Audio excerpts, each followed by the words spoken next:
기도함으로 예배 시작하도록 하겠습니다. 하나님 아버지, 복되고 거룩한 주의 하나님께 지체들이 주님 앞에 나와 예배드리러 이 자리에 모였습니다. 이곳에 모인 주님의 거룩한 백성들 한 번도 빠짐없이 은혜 받고 돌아가게 하여 주시옵소서.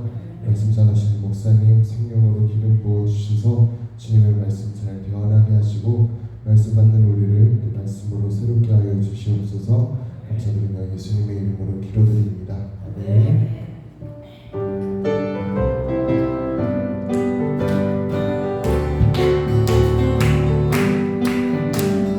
우리들이 싸울 것은 혈기 아니요, 우리들이 싸울 것은 육체 아니요, 많은 것에 맞서 싸워 깨쳐버리고 주를 영원 살릴 것이 우리들이 싸울 것은 혈기 아니요, 우리들이 싸울 것은 육체 아니요, 많은 것에 맞서 싸워 깨쳐버리고 주를 영원 살릴 것일세.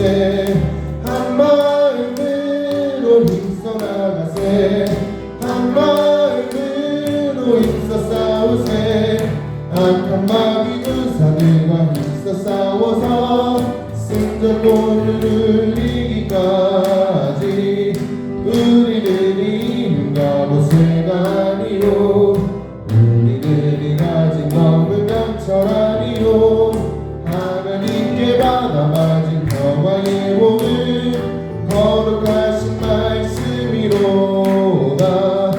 한 마음으로 힘써 나가세, 한 마음으로 힘써 싸우세. 악한 마귀 군사들과 힘써 싸워서 승전보를 누리기까지. 악한 마귀들 아무리 강할지라도 우리들의 내장 예수 앞서가시니 주저 말고 남에게 힘써 싸우세. 죄 승리 얻을 때까지. 한 마음으로 힘써 나가세, 한 마음으로 힘써 싸우세.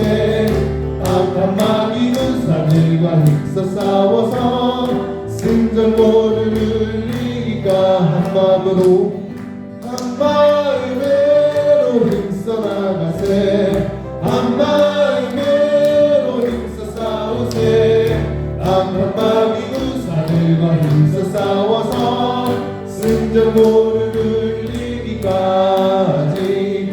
죄악 중에 빠진 사람 죄를 이유쳐 십자가에 달린 예수 믿기만 하면 위태한 데 빠진 영혼 구원 얻어서 천국 백성 될 것임일세. 한 마음으로 힘써 나가세, 한 마음으로 힘써 싸우세. 악한 마귀 군사들과 힘써 싸워서 승전보를 누리기. 한 마음으로 힘써 나가세, 한 마음으로 힘써 나가세, 한 마음으로 힘써 싸우세. 악한 마귀 군사들과 힘써 싸워서 승전보를 누리기까지. 아멘.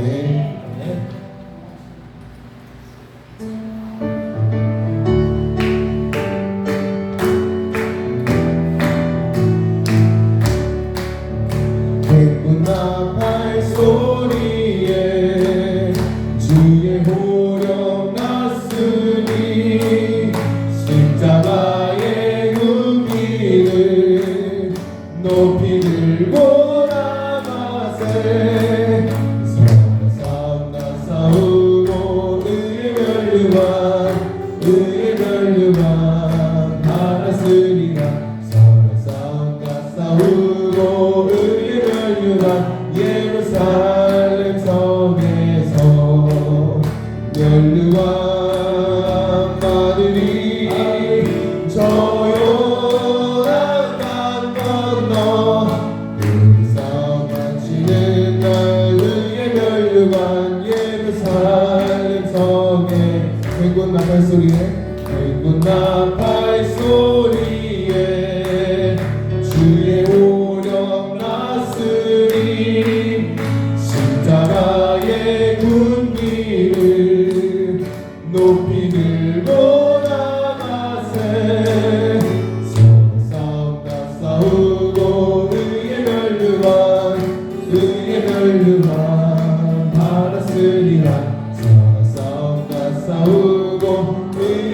멸류관 예루살렘 성에서 멸류관 마들이 저 요단 강 건너 우상 바치는 날 그의 멸류관 예루살렘 성에서 악한 마귀 권세를 모두 깨쳐버리고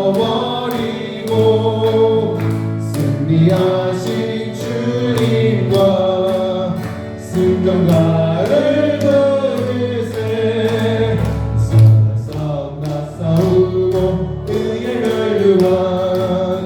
멸류관 받았으리라 선한 싸움 다 싸우고 그의 멸류관 예루살렘 성에서 멸류관 마들이 저 요단 강 건너 우상 바치는 날 그의 멸류관 예루살렘 성에서 달려갈 길 나가고 싸움 모두 마치는 주와 함께 기쁨을 용산을 하느니세 선한 싸움 다 싸우고 그의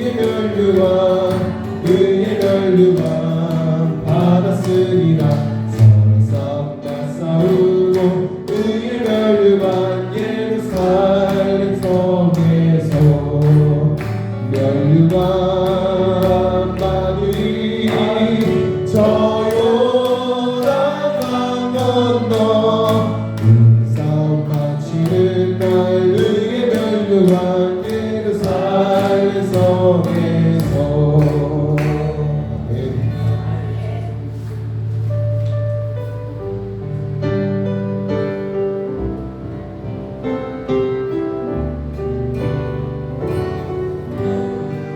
저 높은 곳을 향하여 날마다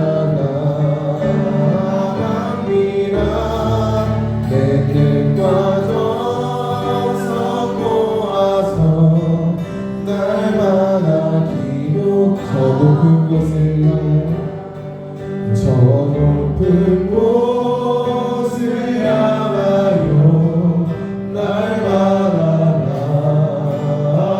나아갑니다.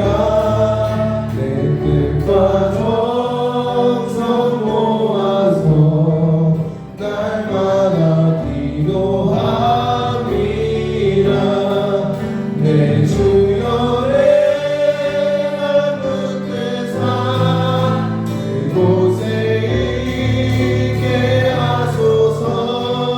그곳은 빛과 사랑이 언제나 넘치옵니다. 괴로움과 죄가 있는 곳 아니로며 이 살아도 나고 높은 곳을 날마다 바라봅니다. 내 주연의 남은 뜻사 그곳에 있게 하소서. 그곳은 빛과 사랑이 언제나 넘치옵니다. 의심의 안개 거치고 그 신의 구름 없는 곳 기쁘고 참된 평화가 거기만 있사옵니다. 내 주연의 남은 뜻사 그곳에 있게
하겠습니다.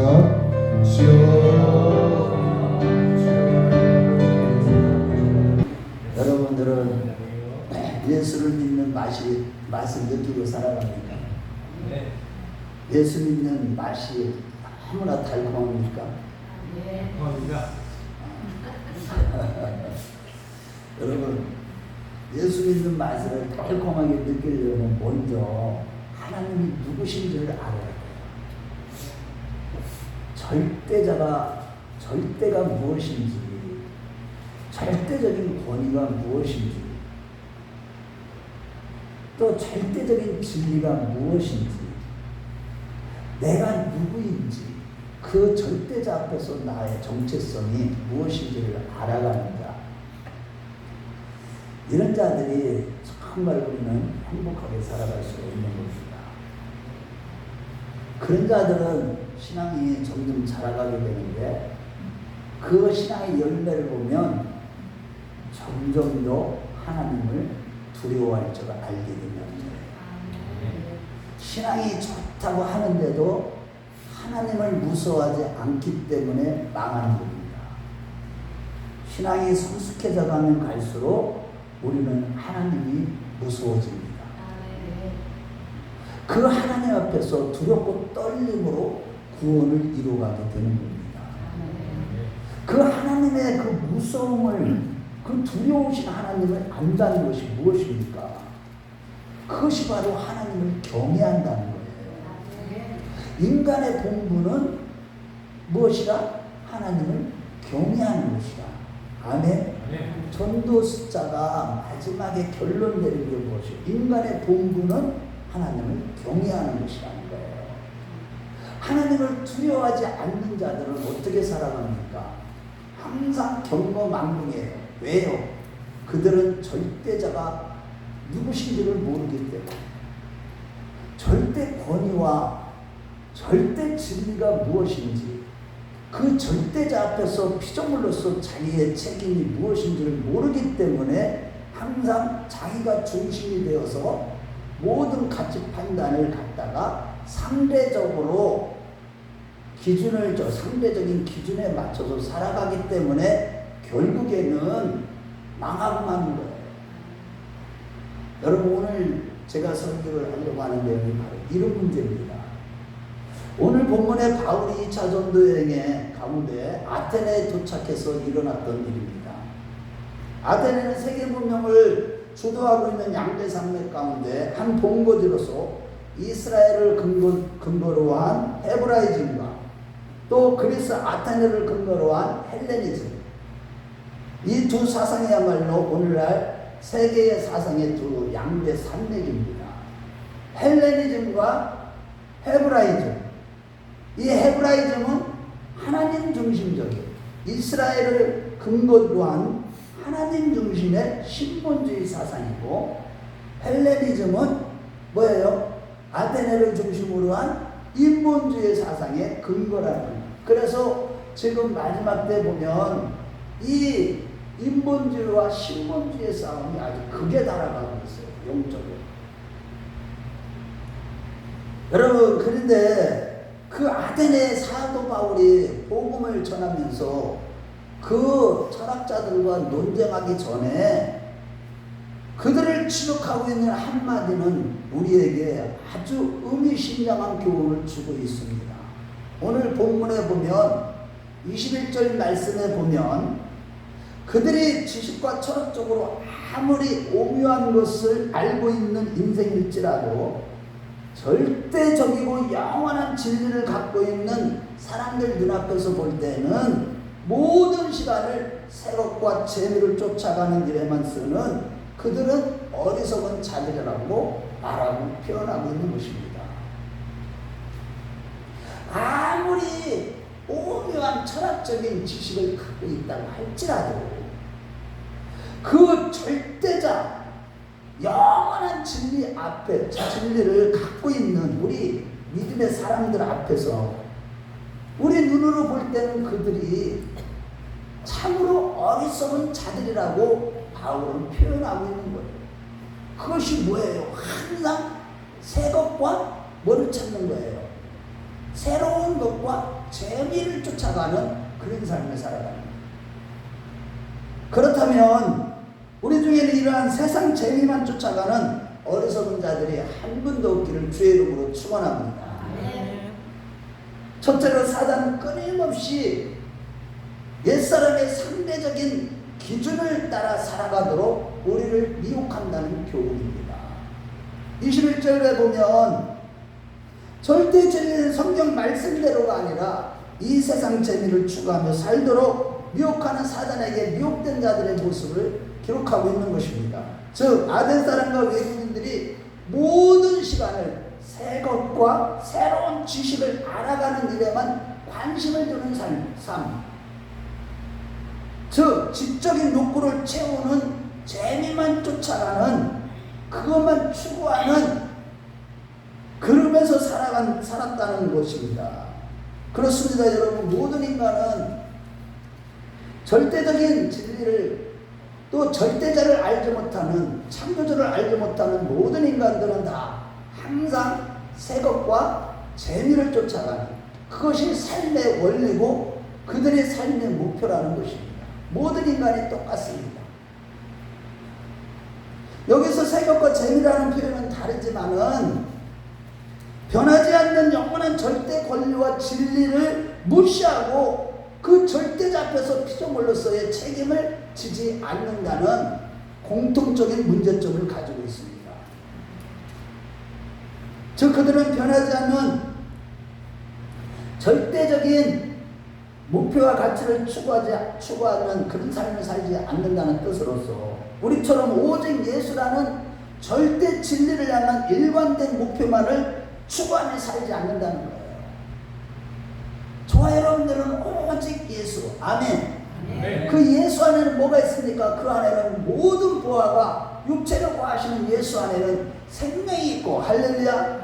거기에는 참된 진리가 있고 거기에는 모든 우리 인생에게 가장 귀한 가치 있는 것들이 다 들어있는 줄로 믿으시기 바랍니다.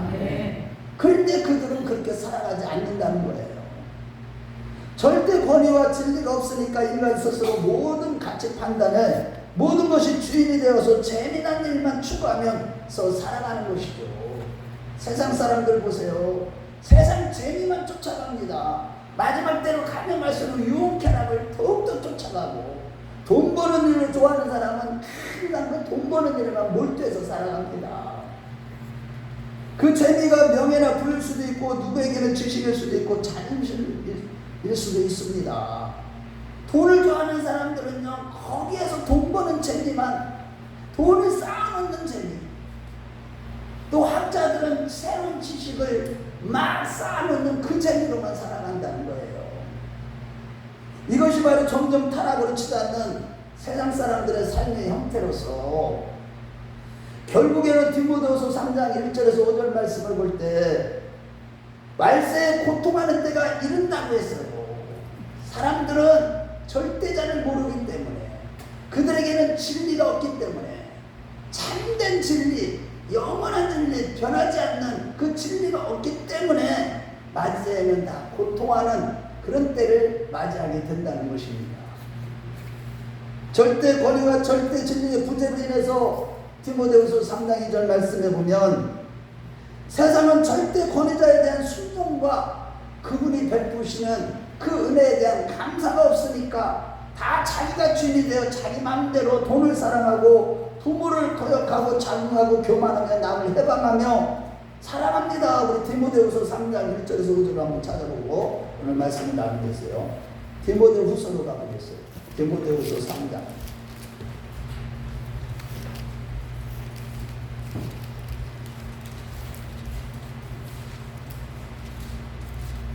자, 우리 디모데후서 3장 1절에서 5절 344쪽입니다. 같이 한번 읽어보겠어요. 시작.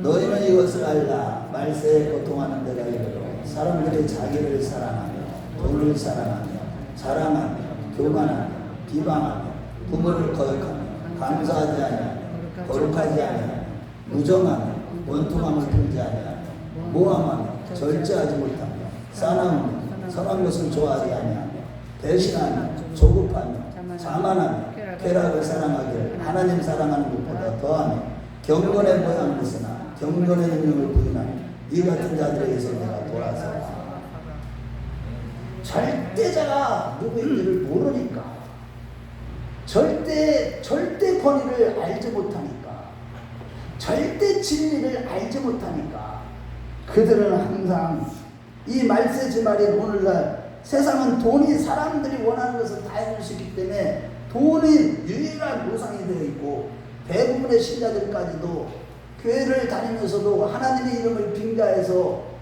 만mon을 섬기는 가짜 그리스도인들이 얼마나 많은지 모릅니다.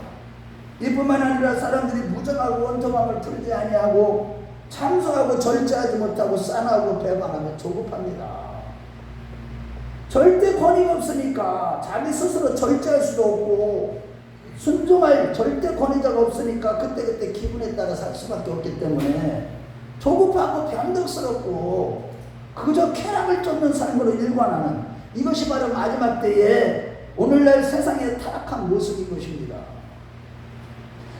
이게 비단 오늘뿐만 아니라 인간은 과거에도 늘 그랬듯이 누구든지 절대자 대신 하나님을 모르고 진리 대신 예수 그리스도를 알지 못하면 이 범주에서 누구도 사람들은 벗어나지 못하는 것입니다.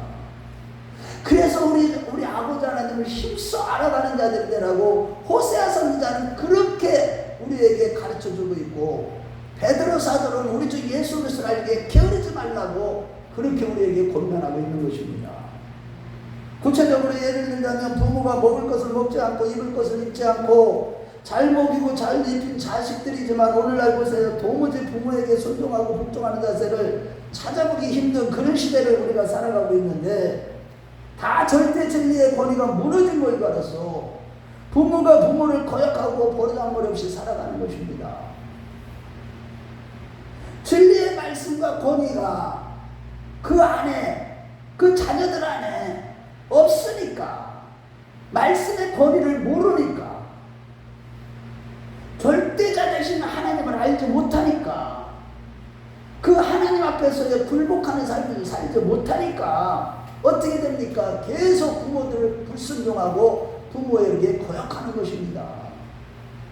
또한 아테네 사람들이 대단한 철학과 지식을 가지고 있다고 자랑하면서 늘 새로운 지식 욕구를 채우는 재미로 살아가고 절대 권위에 대한 복종할 책임을 무시했듯이 오늘날 부부간에도 책임을 지지 않고 아내는 아내 나름대로 애인을 두고 살고 심지어 남편은 남편대로 필요할 때만 부부처럼 살아가지 남처럼 살아갑니다. 성적으로 너무 신이 물란한 이런 시대인 오늘날은 소돔과 고모라보다도 더 더럽고 추하여서 수많은 가정들이 파탄되어지고 깨어지고 있는 것입니다. 브로큰 패밀리들이 그렇게 많은 거예요. 교회는 장로라고 권사라고 딱 나오고 얼굴에 보면 뭐 웃는 가식적인 모습을 보이지만 집안에 가면 가정이 엉망진창이 되어버린 겁니다. 이는 다 절대적인 권위에 복종하는 기준이 없으니까 상대가 거룩해야 나도 거룩하고 남이 정직해야 나도 정직하고 정직하게 행동하는 상대적인 기준하에 살아가기 때문에 일어나는 현상들인 것이죠. 남편이 그렇게 사니까 남편이 바람피면 나도 바람핀다는 식으로 살아가는 거예요. 아내들이 다 상대적인 기준에 따라 살아가는 겁니다. 절대적인 기준에 따라 살아가지 못해요. 그 안에 절대적인 기준이 말씀이 없으니까 절대 권위자인 하나님이 그를 다스리지 않고 하나님과 무관하게 살아가니까 신자들이 이 세상에서 빛된 삶과 산상수훈의 삶을 살지 못하는 것도 다 이러한 상대성에 달려있는 것입니다. 말씀의 절대적인 기준대로 살지 않고 다른 사람들이 정직하게 살지 않는 세상에서 정직하게 살면 미친다고 생각하고 나도 그렇게 왜 내가 정직해야 하는 식으로 해야 되느냐는 식으로 살아갑니다. 예수님께서 십자가에 들어 우리에게 그렇게 가르쳐주고 교회에 나올 때마다 이 십자가에도 부어지고 뜯겨지고 다른 사람들에게 손해보고 억울한 일을 당해도 그를 사랑하라는 산상수훈의 삶을 그렇게 가르쳐도 그렇게 살지 않는 것입니다. 이같이 성도들조차도 성령으로 진리를 깨닫기 전에는 다 이렇게 마찬가지로 다 어떻게 살아가요? 상대적으로 살아갑니다. 예를 들어 요한복음 21장에 예수님의 수제자 베드로가 성령으로 주님께서 명령하신 십자가의 도를 깨닫기 전에 이런 실수를 하는 모습을 보여주고 있는데, 요한복음 21장 18절에서 21절에 보면은 부활하신 주님께서 다시 이 베드로에게 나타나셔서 너는 나를 따르라, 내가 가야 할 길은 괴롭고 어렵고 힘들고 결국은 거꾸로 십자가를 지고 숨겨야 될 것이라고 이렇게 말씀하셨을 때 베드로는요 생뚱맞게 뭐라고 말합니까? 저 사람 요한은 어떻게 되느냐고 질문한 거예요. 이에 예수님께서는 이르시기를 내가 사도 요한을 내 곁에 둔다고 다시 올 때까지 놔둔다 한들 내가 너에게 요구하는 일을 내가 하고 안 하는 것과 무슨 상관이 있느냐라고 말씀하신 것입니다. 이게 무슨 말씀이신지 알겠죠? 그런데 여러분, 우리가 정말 다른 사람을 하나님이 어떻게 취급하느냐에 따라서 우리에게 주어진 하나님의 명령, 우리의 신앙생활을 할까 말까를 정할 수 있느냐는 겁니다. 아니, 다른 사람들에게 하나님이 이렇게 했다고 그것 때문에 그걸 보고 내가 나도 저 말씀에 순종을 할까 말까 그렇게 정하는 것이 신앙생활이냐는 거예요. 우리의 믿음 생활이라는 것이 하나님의 절대적인 권위 앞에서 우리가 하고 싶으면 하고 싶지 않으면 하기 싫으면 안 해도 좋은 것이냐는 겁니다. 실로 우리는요 절대적인 주님의 말씀이 나의 생명이고 나의 복음이고 아멘. 그렇기 때문에 주시는 말씀은 내가 절대적으로 순종하는 위치에 있는 자들이지, 다른 사람들보다도 다 그렇게 살지 않으니까 우리까지도 그렇게 안 해도 좋을 만큼 완고할 위치에 있는 자들이 아니라는 사실을 믿으시기 바랍니다. 우리는요 하나님의 말씀을 다른 사람이 지키지 않으니까 장로님도 안 지키는데 뭐 권사님도 안 지키는데 뭐 그러면서 우리도 안 지켜도 돼, 이런 위치에 있는 자들이 아니라는 사실을 믿으시기 바랍니다. 그렇지만 문제는 우리 안에는 불의한 자가 잘 사는 것을 보면 정직하게 살고 싶지 않은 인간적인 속성이 여전히 이 육성이 남아있기 때문에 성령으로 진리를 깨닫기 전에는 베드로처럼 하나님 세상이 다 이런데 왜 나한테만 정직하게 살라고 하십니까? 라고 반응하는 것이 허다합니다. 여러분들은 그렇지 않나요? 목사님이 저렇게 죄를 짓는데 무슨 TV 보니까 장로님도 저렇게 되네. 나 정도 이 정도 하면은 하나님이 그래도 이쁘게, 그게 아니라니까. 그거 신앙생활 아니라니까요. 거기에 속지 마시기 바랍니다. 아멘. 신자들도 누구나 성령의 계시로 진리를 깨닫기 전 처음에는 다 그래요. 그래서 우리가 옛사람을 끊임없이 벗어버려야 되는 거예요. 그래서 영적인 싸움을 싸우지 않고는 우리가 거룩한 삶, 하나님의 말씀에 절대 순종함으로 진리를 깊이 깨닫는 십자가의 도를 행하는 삶을 살아갈 수가 없어요. 변화 영생의 길을 걸어갈 수가 없는 겁니다.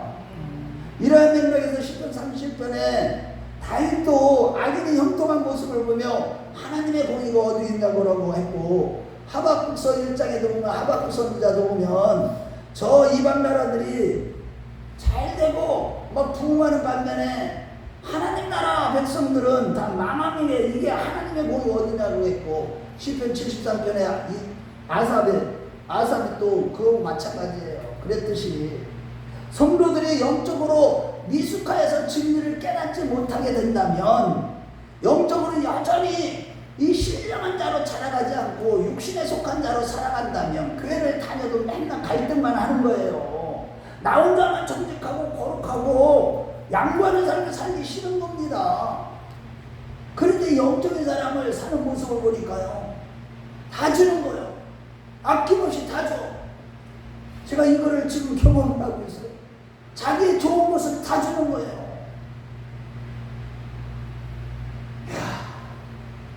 이게 정말 여러분들이 그냥 신앙생활 하면서 속지 마셔야 돼요. 다른 사람들은 다 사기치고 거짓말하고도 다 잘 사는데 왜 나만 믿고 살아야 하느냐는 것이죠.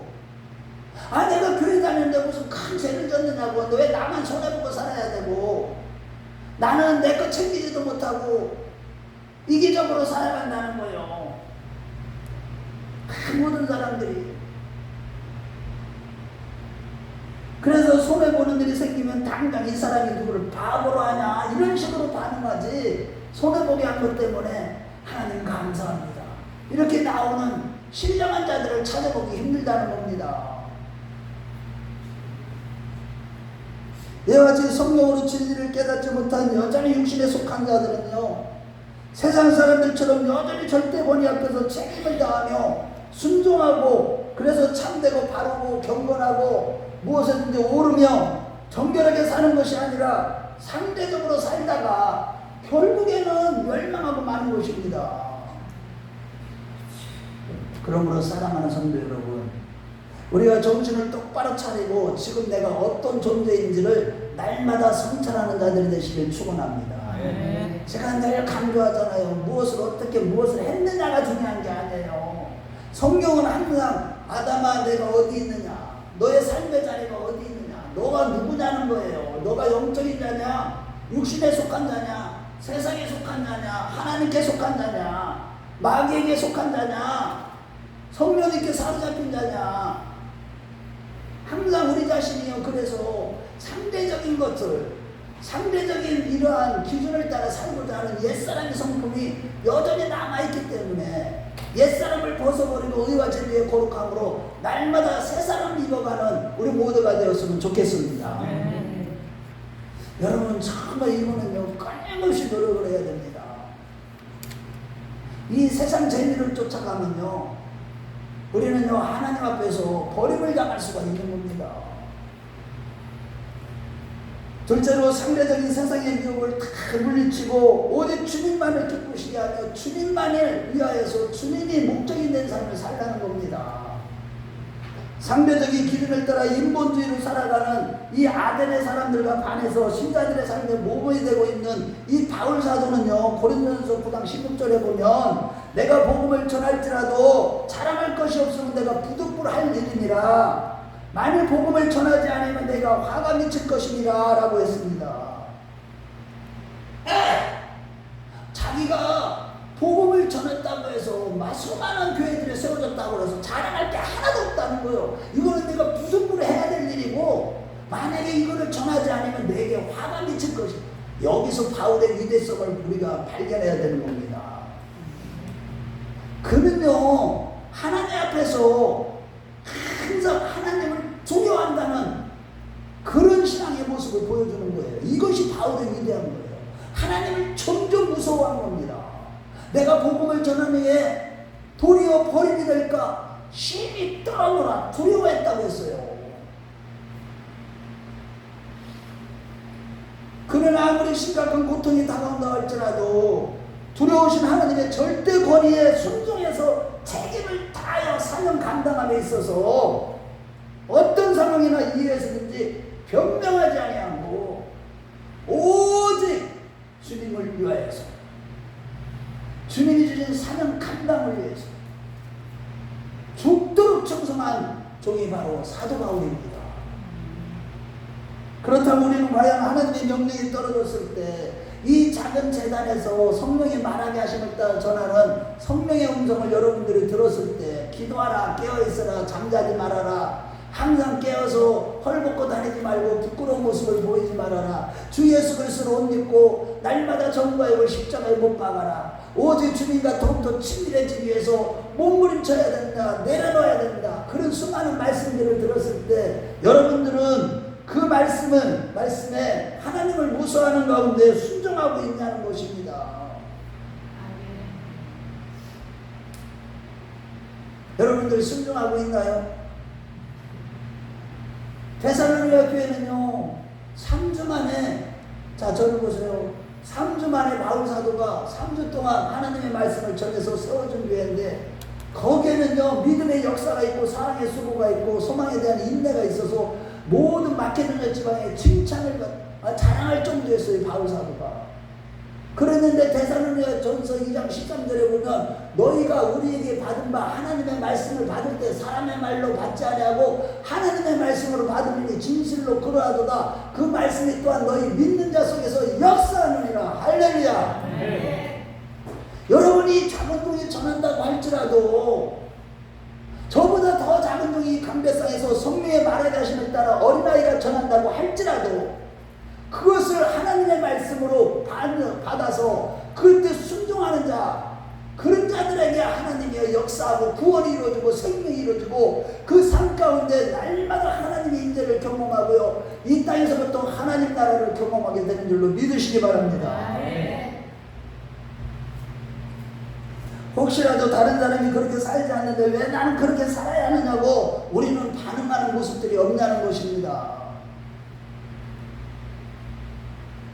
분명한 것은 단지 세상에서 내가 기쁘고 평안하고 모든 것이 잘 되기 때문에 말씀이 순종하는 것이 아니고, 힘들고 속상하고 억울하고 갈등이 연속이면 불순종해도 되는 것이 아니라는 사실이에요.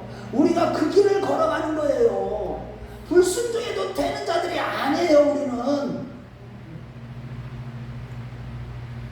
내가 하고 싶고 재미가 있어서 신앙생활하는 것이 아니라 바울처럼 두려우신 절대 권세 아래서 복종할 수밖에 없어서 하는 이것이 바로 진짜 신앙인 것입니다. 이같이 하나님을 경외하는 가운데 절대 순종하는 이것이 바로 성경에서 말하는 충성이라고 하는 것이죠. 바울은요, 그래서 자신의 복음을 전하는 것이 부득불 할 일이고 내가 전하지 않으면 내가 화가 미칠 것이라고 그렇게 고백했듯이 그는요 평생 온 몸과 마음을 바쳐 충성한 주님의 종이었습니다. 구체적으로 말해서 고린도서 9장 11절에서 14절 말씀에 보면 저를 보세요. 바울 사도가 고린도 쪽에 이르렀을 때 너무 바빠서 복음 전하고 그 사도로서의 사명을 감당하다 보니까 너무 바빠서 그 천막을 지어서 파는 일에 그 할 수가 없었어요. 그러다 보니까 어쩔 수 없이 성도들의 헌금을 가지고 먹고 살 수밖에 없었어요. 그러자 먹고 살기 위해서 사기를 치고 다닌다고 비방하며 말도 안 되는 이러한 바울을 핍박하는 자들이 있었습니다. 이때 바울 사도는 뭐라고 그럽니까? 얼마나 그때 비참했는지 바울 사도는요, 복음 전하는 것 때문에 정말로 너무너무 하나님 일을 하는 것 때문에 얼마나 비참해서 이런 소리까지 들은지, 내가 사기치고 다른 사람들을 속이고 다닌다고 내가 먹고 살기 위해서 그런 소리를 들었을 때 고린도서 9장 15절에 뭐라고 하느냐면, 내가 이 말을 쓰는 것은 내게 이같이 달라는 것이 아니라 내가 차라리 죽을지언정이라고 하면서 변론합니다. 내가 차라리 죽을지언정이라는 이 말씀에 얼마나 비참하겠습니까? 비참한 이런 표현까지 썼습니까? 하지만 바울은 그것 때문에 하나님 앞에서 맡은 일을 한다 안 한다 쪽으로 절대 가지 않았다는 사실에 그의 신앙의 위대함이 있는 것입니다. 믿습니까? 네. 여러분, 그는 세상에서 당하는 일로 인해서 자존심이 상하거나 정말 자존심 상하는 일이 얼마나 많은지 몰라요. 진짜 복음을 전한 자들은 그것으로 물은 육체적인 고통을 당했다고 해서 하나님 앞에서 받은 책임 있는 그의 인생을 절대로 포기하거나 멈추거나 흔들린 적이 없었다는 사실이에요.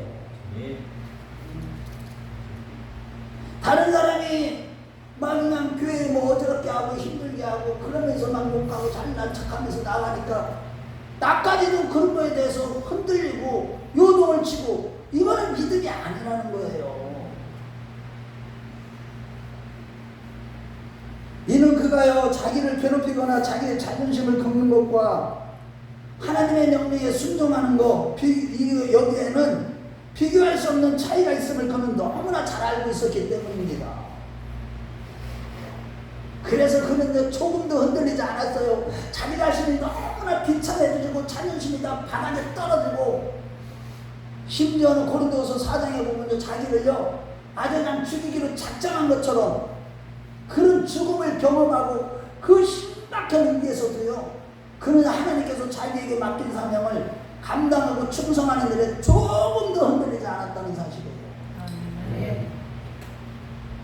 그건 다른 게 아니에요. 내가 당하는 고통과 그 하나님의 명령에 순종하는 것과의 그 차이는 아예 비교 자체도 할 수가 없는 거기 때문에 그런 것을 알았다는 거예요. 즉 자기가 이렇게 고통과 고난 중에 복음을 전하지만은 그 상급이 무엇이라는 것을 너무나도 비교가 안 되기 때문에 아예 이런 것 때문에요 조금도 요동하지 않은 것입니다. 저와 여러분들이 예수를 잘 믿기 위해서 교회를 함께 세워나가는 데 있어서 여러 가지 어려운 일을 당하더라도 그것이 여러분들에게 장차 주어진 영광과는 좋게 비교 자체가 안 되는 것입니다.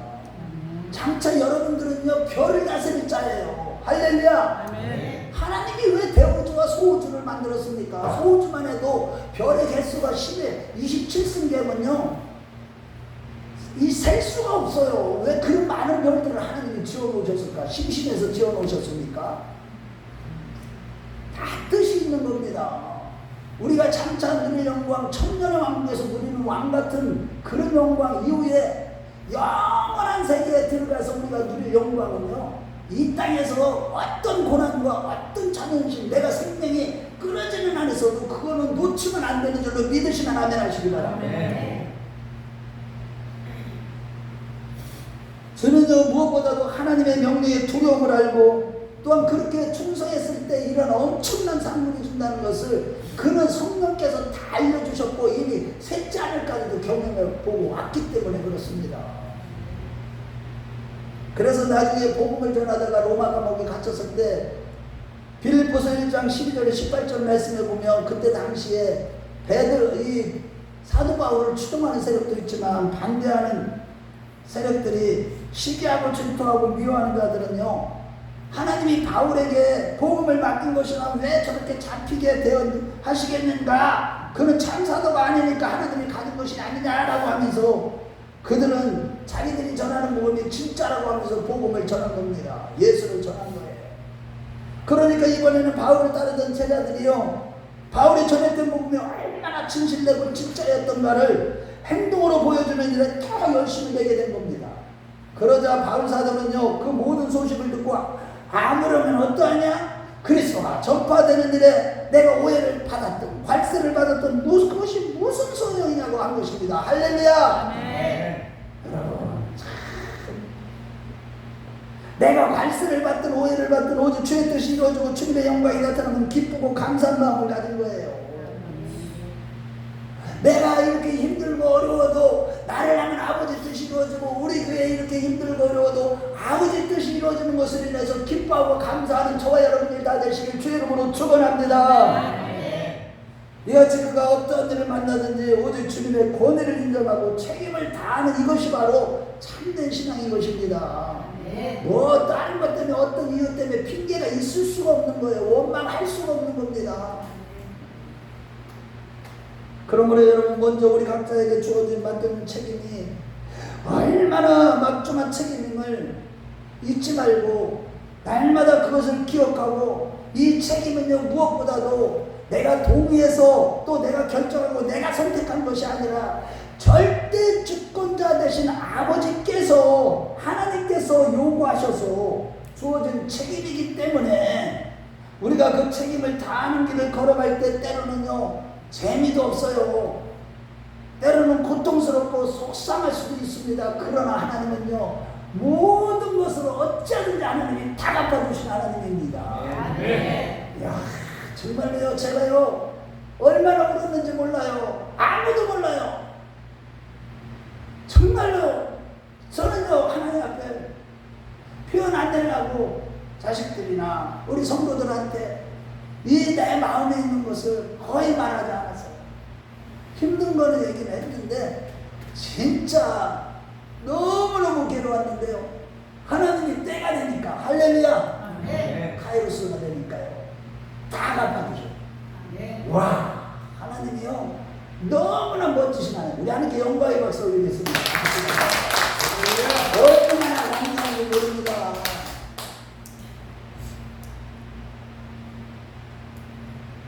때로는요 너무나 속상해요. 바울 사도처럼 견딜 수가 없습니다. 잠을 못 자요. 너무 힘들어서. 그러나 오늘날 안타깝게도 신자들이 여전히 육신에 속한 자가 되어서 두려우신 하나님의 절대 권위를 모르기 때문에 상대적으로 살아가는 분들이 얼마나 많은지 모릅니다. 이 마지막 때는 믿음이 있는 자가 커요. 내가 마지막 때 믿음이 있는 자를 보겠느냐? 신령한 자가 없다는 거예요. 다 세상 사람처럼 똑같이 살아간다는 거예요. 교회를 다녀도 자신도 책임을 회피하고 자기가 주체가 되어서 자기 속에는 옳고 재미있는 대로 자신도 모르게 따라가고 있는 것이 바로 사단마귀의 전략에 빠졌기 때문에 그런 것입니다. 사단마귀가요 항상 성도들요 자신도 모르게 이 마귀의 그 올무에 딱 끼어가지고 세상 기준대로 살아가도록 옛사람의 습관대로 살아. 어쨌든 네가 기도 안 하고 회개하지 않아도 네가 돈만 많이 벌면 하나님이 너 축복하신 거야. 그러면 믿음이 좋은 거야. 이런 식으로 상대적인 기준을 따라 살아가도록 인본주의로 살아가도록 하나님 중심 오직 예수만을 위해 살아가는 것이 아니라 오직 자기 자신의 출세만을 위해서 살아가도록 사단이 그렇게 미혹하는데 거기에 수많은 성도들이 오늘날 다 미혹되어서 돈 하면서 살아가 만mon을 섬기고 있다는 사실이에요. 정말로 기가 막힌 거예요. 여러분들 이 만몬 이거는요 못 이겨요. 얼마나 힘들어요. 예수님께서 그래서 부자 청년의 비유를 들어 저기 말씀을 예화를 들어주신 겁니다. 여러분 돈 좋아하면 큰일 납니다. 돈을 사랑하면 안 돼요. 돈이 우상이 되면 안 돼요.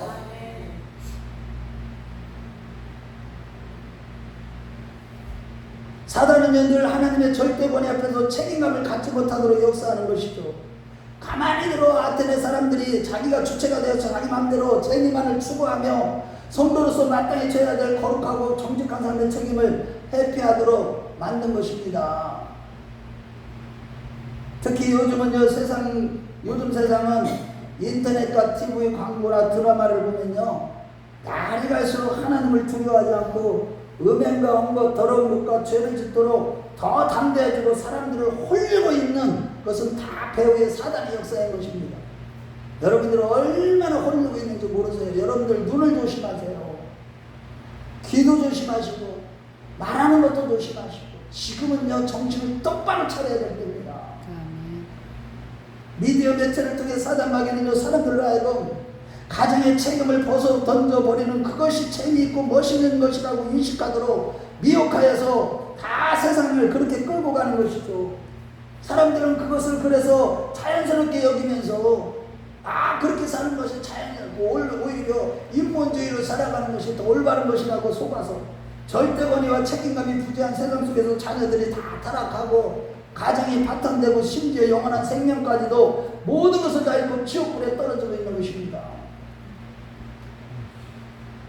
더 나아가 사단마귀는 죽음 후에 전혀 준비하지 못하도록 끊임없이 신자들을 미혹하고 있다는 거예요. 죽음 이후를 전혀 준비하지 못하도록. 즉 사람들이 자신의 노후와 자녀들을 위해서는 그렇게 모든 것을 아끼지 않고 준비하지만은 정녕 가장 중요한 죽음 후의 세계를 준비하지 못하도록 끊임없이 신자들을 미혹하고 있는 것이 지금 현재의 세계입니다. 그러므로 여러분 이러한 사단의 역사 이 세상의 미혹을 잘 분별하시고 단호히 물리치시고 하나님을 두려워하는 가운데 오직 주님만을 기쁘시게 하며 주님을 위해서 주님만이 목적이 되는 삶 주님만이 전부가 되는 삶을 살아가는 우리 큰나목교 식구들이 다 되시길 축원합니다. 결론적으로 예수 안에 있는 우리의 정체성은 하나님을 믿는 자로서 하나님의 명령 앞에 목숨 걸고 예라고 대답하는 사람으로 부르심을 받고 있는 자들이라는 사실이에요. 아멘. 하나님의 명령 앞에 무조건 아멘으로 화답하는 자로 우리가 부르심을 받은 자들입니다. 즉 절대 권위를 가진 주님의 명령에 책임을 다하는 그것이 우리의 자랑이고 기쁨이요 소원인 자들로서 이 세상이나 세상을 사랑해서는 안 되는 자들인 것입니다. 우리는 그런 자들이에요. 우리의 정체성을 바르게 알지 못하면 마지막 때 다 쓰러집니다. 사단의 계략에 다 넘어갑니다. 다 세상 재미를 쫓아가고요. 세상 영광을 추구하고요. 사람들 앞에서 내 자신의 의를 드러내야 되고요. 나를 자랑해야 되고요. 자존심을 세우는 거. 또 내가 돈을 많이 벌어서 사람들 앞에서 막 나타내고 사단의 위협을 잘 분별하셔야만 되는 겁니다. 우리가 살고 있는 세상은 권위도 없고, 그러나 권위도 없고 거기는요 절대도 없고 생명도 없고 진리도 없어요. 다 상대적이고 순간적이고 한평생 자기 멋대로 사는 인생들의 집단이 바로 이 세상인 것입니다. 다 멸망의 길로 가고 있어요. 결국 사도 바울이 우리에게 오늘 주시는 말씀의 결론은 이거예요. 우리가 고린도후서 5장 9절에서 15절 말씀을 볼 때 거기에 보면 사도 바울이 뭐라고 말씀하냐. 우리가 거하든지 떠나든지 주를 기쁘게 하는 자가 되기를 힘쓰노라. 우리가 주의 두려우심을 알므로 사람을 권하노니 라고 하면서 이제 너희들 자신은 이제 이 땅에서 살아갈 때 죽은 자 가운데서 다시 부활하신 예수를 위해서 너희 자신을 위해 살지 말고 예수를 위해서 죽은 자 가운데 다시 산 자를 위해서 살게 하려 함이라고 고백하면서 우리에게 오직 주를 위해서 사는 자가 되라고 지금 우리에게 말씀해 주시고 있는 겁니다. 우리 한번 고린도 후서로 가봐요. 이제 굉장히 중요한 오늘 말씀의 결론입니다. 우리가 이제는 세상의 재미를 쫓아가면 큰일 나는 시대를 살아가고 있어요. 고린도 후서 5장 9절부터 우리 한번 15절까지인데 한번 9절 10절 보고 그 다음에 14, 15절을 보겠어요. 시작. 그런즉 우리는 몸으로 있든지 떠나든지 주를 기쁘시게 하는 자가 되기를 힘쓰노라. 이는 우리가 다 반드시 그리스도의 심판대 앞에 나타나게 되어 각각 선악간에 그 몸으로 행한 것을 따라 받으려 함이라. 자 14절 15절. 그리스도의 사랑이 우리를 강권하시는도다. 우리가 생각건대 한 사람이 모든 사람을 대하여 죽었으니 모든 사람이 죽은 것이다. 그가 모든 사람을 대신하여 죽으심은 살아있는 자들로 하여금 다시는 그들 자신을 위해 살지 않고 오직 그들을 대신하여 죽었다가 다시 살아나신 이를 위하여 살게 하려 하시니라. 할렐루야. 그러므로 여러분, 저와 여러분들을 위하여 죽으시고 부활하신 오직 주님만을 기쁘시게 하며 주님만을 위해서 주님만이 목적인 삶을 살아가는 저와 여러분들 다 되시길 주의 이름으로 축원합니다. 반드시 세상 재미를 쫓아가는 자들과 영적으로 미숙한 육신에 속한 자들, 육에 속한 자들은 마지막 때에 하나님 앞에서 점점 더 어떻게 돼요? 재미를 쫓아가다가 멸망의 구름토기로 빠지지만 저와 여러분들 그런 자들이 아니에요. 그럴 때 이 마지막 때 우리는 더욱더 하나님 앞에 설 자들로서 우리는 살아가야만 되는 것입니다. 할렐루야. 그래서 우리가 항상 지금 이 시대는요, 저와 여러분들이 끊임없이 옛사람을 죽이는 신앙생활을 해야 돼요. 아멘. 아멘. 세상은요, 재미를 얼마나 달콤하게 상대적으로 세상의 영광을 구하고 세상을 사랑할 수밖에 없도록 얼마나 달콤하게 미혹하는지 모릅니다. 그러나 그런 자들은 다 지옥불에 떨어질 것입니다. 오직 우리를 위하여 죽었다가 다시 부활하시고 다시 사신 우리 주 예수 그리스도를 기쁘시게 하려요. 아멘. 모든 삶이 예수님이 목적인 삶, 나의 모든 삶이 예수가 전부인 삶을 살아가는 우리 큰나무교회 식구들이 다 되시길 주의 이름으로 축원합니다. 주의 이름으로 축원합니다. 우리 다 같이 기도하겠습니다.